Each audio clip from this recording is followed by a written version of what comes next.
कभी कभी मैं सोचती हूँ मैं कैसी माँ हूँ। मैंने अपने ही बच्चे को मारने की कोशिश की। Hello my YouTube family, welcome back to my YouTube channel Kajal की दुनिया में आप सबका एक बार फिर से बहुत बहुत स्वागत है। फ्रेंड्स, कहते हैं आप सब, आई होप कि आप सब अच्छे हो।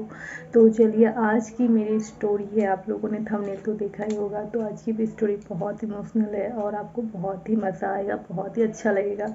तो प्लीज़ कंटिन्यू बने रहिए वीडियो में। एंड जो न्यू व्यूवर्स हैं उनके लिए वीडियो में आगे बढ़ने से पहले बता दूँ कि मैंने अपनी रियल स्टोरी देवर बने हस्बैंड, आपने ये भी थंबनेल में देखा होगा।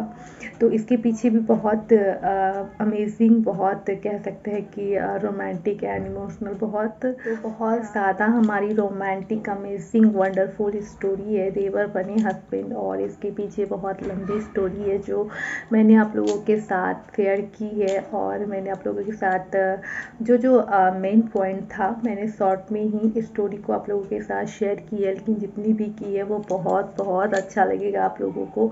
अगर मेरे स्टार्टिंग पार्ट को आप लोग देखेंगे, पार्ट 1 से मैंने अपनी लाइफ की रियल स्टोरी देवर बने हस्बैंड एंड उनके साथ कई सारी मैंने आप लोगों के साथ अपनी जर्नी, लाइफ की रियल स्टोरी शेयर की है। और फिर शादी के बाद फिर मेरे लाइफ में जो बदलाव आए, कई उतार चढ़ाव आए। और फिर मैंने कितनी कह सकते हैं कि बहुत ज़्यादा मैंने अपने लाइफ में स्ट्रगल किया है। और फिर मैं आज जाके आप लोगों के सामने आई हूँ। तो मेरे सामने आने की पीछे कितनी सारे कह सकते हैं कि बहुत सारी स्टोरी आप लोगों को मेरी ऐसी जानने मिलेगी जो आपको बहुत ही अगर आप कंटिन्यू मेरे पार्ट्स बाय पार्ट्स को देखेंगे तो सच में आपका दिल छू जाएगा और आपकी आँख ही भर आएगी, मेरा वादा है।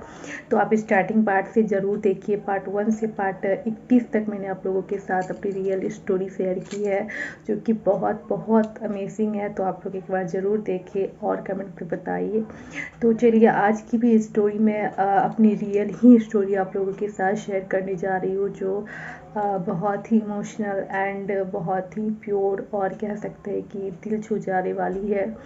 तो एक माँ बहुत बड़ा शब्द होता है इस दुनिया में, और माँ और बच्चे का रिश्ता कह सकते हैं कि सबसे पवित्र, सबसे बड़ा, और ये भगवान का दिया हुआ एक बहुत ही बड़ा कह सकते अनोखा रिश्ता होता है।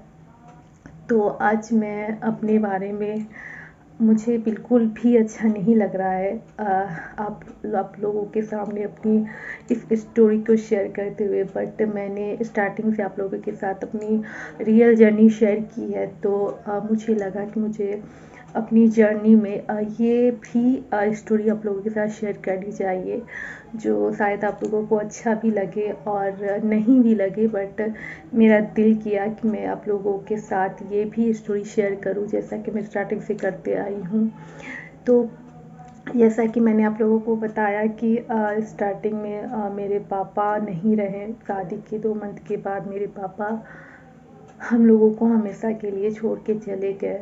और ये हम लोगों के लाइफ की बहुत कह सकते हैं कि वो बुरा दौर चल रहा था, जिसकी कभी कल्पना किसी ने नहीं की थी कि इतनी जल्दी मेरे पापा हम लोगों को छोड़ के जाएंगे। और आप लोगों ने अगर पिछला मेरा वीडियो देखा होगा तो मैंने बताया था कि मैं फिर यहाँ पे रुक गई थी। और मेरे हस्बैंड यहाँ पे मुझे अलाउ नहीं कर रहे थे रुकने के लिए। क्यों नहीं कर रहे थे, तो आप लोगों ने अगर वीडियो देखा होगा तो जान ही रहे होंगे, और जिन लोगों ने नहीं देखा है तो प्लीज़ मेरे पिछले वीडियो को देख लीजिए।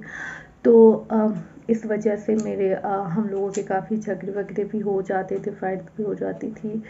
तो एक दिन ऐसे ही फाइट्स बढ़ते और कह सकते हैं कि सिर्फ यहाँ रहने के कारण ही हमारी फाइट्स होती थी, और कई सारी मुश्किलों का भी हम लोग सामना कर रहे थे, जो बहुत को नहीं पता है।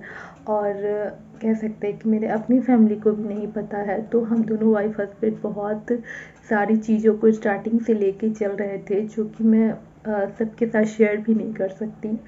तो वो भी बहुत परेशान रहते थे, और मेरी जो हाल थी वो तो सबके सामने था ही कि मेरे पापा नहीं रहे हैं। फिर और जो कि अंदर की चीज़ थी वो तो थी ही। तो बहुत कुछ मेरे लाइफ में अचानक अचानक इतना जल्दी कह सकते कि पूरा पूरा दौर मैंने देखा और मैं उस हालातों से गुजरी। तो मेरे हस्बैंड भी बहुत सारी मुश्किलों को झेलते हुए उसके बाद फिर इतनी बड़ी चीज़ हो गई। तो सब सब चीज़ों को लेके हमारे बीच स्टार्टिंग में उन दिनों ज़्यादा होने लगी। और मेन जो था कि रुकने के कारण भी थोड़ी बहुत चीज़ें जो है ना हम दोनों के वाइफ हस्बैंड के बीच बिगड़ने लगी। तो उन्होंने एक दिन तो फिर मैंने इसी तरह फाइट्स होते होते उन्होंने बस तलाक की बात की। मैंने पिछले वीडियो में आप लोगों को शेयर किया है। तो उन्होंने तलाक की बात की तो मैंने भी मुझे भी बहुत ज़्यादा गुस्सा एंड मैंने भी उनसे नाराज़गी जताई और मैंने बोला कि ठीक है आप तलाक दे दो, मैं भी दे दूँगी, बट मैं जो अभी जिस हाल में हूँ तो मुझे ये नहीं चाहिए। जब आपसे कोई रिश्ता नहीं तो फिर ठीक है। तो मैंने तभी गुस्से में बोल दिया, बट एक माँ के लिए ये बहुत बड़ी बात होती है और एक माँ कभी नहीं चाहती ऐसा। कह सकते हैं कि एक 4 बच्चे 5 बच्चे 1 दर्जन बच्चे ले लो कि 1 दर्जन बच्चे माँ बाप को नहीं पाल सकते हैं आज के टाइम में, लेकिन एक माँ कई बच्चों को लेके पाल लेती है, उन्हें जी लेती है पूरी ज़िंदगी बच्चे के सहारे। वो किसी भी हाल में, चाहे दूसरे के घरों में बर्तन धोना हो, झाड़ू लगाना हो, बहुत कुछ करके वो अपने बच्चे को पाल लेती है। तो एक माँ के लिए उसका बच्चा हीरा होता है। तो मैंने गुस्से में कह दिया कि मुझे भी ये नहीं चाहिए, मुझे नहीं चाहिए, इसका जो करना है आप करो। तो वो मेरा गुस्सा था और वो मेरी तभी की जो मेरी सिचुएशन थी बहुत बहुत बुरी कंडीशन में थी। तो मैं क्या बोल रही थी, इसका क्या अर्थ था, मुझे नहीं पता। मैं बहुत ज़्यादा मैं तभी दुखी थी, बुरे हालातों से गुजर रही थी और इतनी बड़ी सामने मेरे पापा नहीं रहे, इतना बड़ा मैं दुख को फेस कर रही थी। कभी कभी मैं सोचती हूँ कि मैं कैसी माँ हूँ, मैंने अपने बच्चे को मारने की कोशिश की, लेकिन ऐसा नहीं है।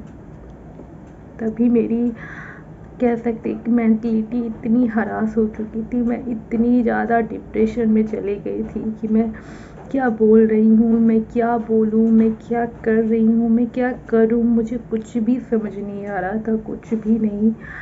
मेरी कह सकते कि तभी की लाइफ मेरी एकदम ब्लाइंड चल रही थी।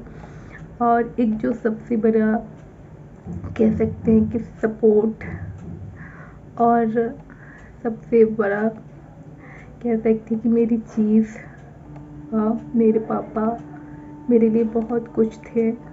और सभी के पेरेंट्स होते हैं, बट कहते हैं ना किसी किसी से ज़्यादा लगाव रहता है कि आपके पापा से है, किसी की मम्मी से है। तो मेरे पापा से बहुत मेरा बॉन्ड अच्छा था और जो भी पापा के आगे पीछे हर वक्त रहना, जो भी करना। वो जब से बीमार पड़े थे तो फिर मैं ही उनका सारा चीज़ देखती थी। तो इस वजह से भी मैं उनके ज़्यादा कह सकते हैं कि हर वक्त उनके पास ही रहना था। तो मुझे बहुत ज़्यादा खलती थी, ऐसे तो सबको खलती थी लेकिन मुझे बहुत ज़्यादा खलती थी। और मैं जब शादी करके चली गई तो फिर मुझे भी तभी पापा की चिंता हो रही थी कि पता नहीं उनका जो भी है सब तो कर रहे हैं, बट मैं जो करती थी वो चीज़ें हो पा रही है कि नहीं। और फिर इतनी जल्दी पापा का जाना कहीं ना कहीं मुझे लगता है कि शायद मैं पापा के साथ ही रहती तो इतनी जल्दी ये सब ना होता। कहीं ना कहीं मैं सोचती रहती हूँ कि शायद इतनी जल्दी मेरी शादी ना होती तो मेरे पापा अकेले ना पड़ते। ऐसे उनके साथ सारी फैमिली थी, मम्मी थी, भाई बहन, बट पता नहीं मेरे जाने के बाद इतनी जल्दी ये सब क्यों हुआ। तो कहीं ना कहीं मैं सोचती रहती हूँ कि काश मैं इतनी जल्दी ना जाती, तो शायद पापा इतने वीक ना होते। कहीं कोई कमी रह गई क्या। तो बहुत कुछ मैंने झेला है और मैं कभी कभी सोचती हूँ कि मैं क्या कर रही थी, क्या सोच रही थी। बहुत बुरा फील होता है कि गुस्से में ही सही, लेकिन मैंने अपने बच्चे के लिए ऐसा सोचा। बट कह सकते हो गुस्से में तो आप बहुत कुछ बोल जाते हो, लेकिन रियलाइज़ आपको बाद में होता है कि नहीं ये गलत है। तो उस चीज़ का मुझे आज भी पछतावा होता है कि मुझसे गलती हो गई। बट मैं आज जो अपने बच्चे के लिए कर सकती हूँ वो कोई नहीं कर सकता है। तो मैं तो माँ हूँ, हमेशा माँ ही रहूँगी। बट ज़िंदगी की मार कह लीजिए कि कभी कभी आप इतने ज़्यादा बेबस लाचार हो जाते हैं कि आप क्या सही कर रहे हैं क्या गलत कर रहे हैं कुछ समझ नहीं आता। तो बस कुछ ऐसा ही हाल कभी मेरा था कि आगे मेरे एकदम ब्लाइंड सा था, कुछ फ्यूचर कुछ नज़र ही नहीं आ रहा था, क्या चल रहा है नहीं चल रहा है। तो फ्रेंड्स आज की मेरी इतनी सी स्टोरी थी जो बहुत ही कह सकते कि मेरे लिए पेन से भरी हुई वो दिन थे। और भगवान करे कि मुझे वैसे दिन कभी नहीं देखने मिले।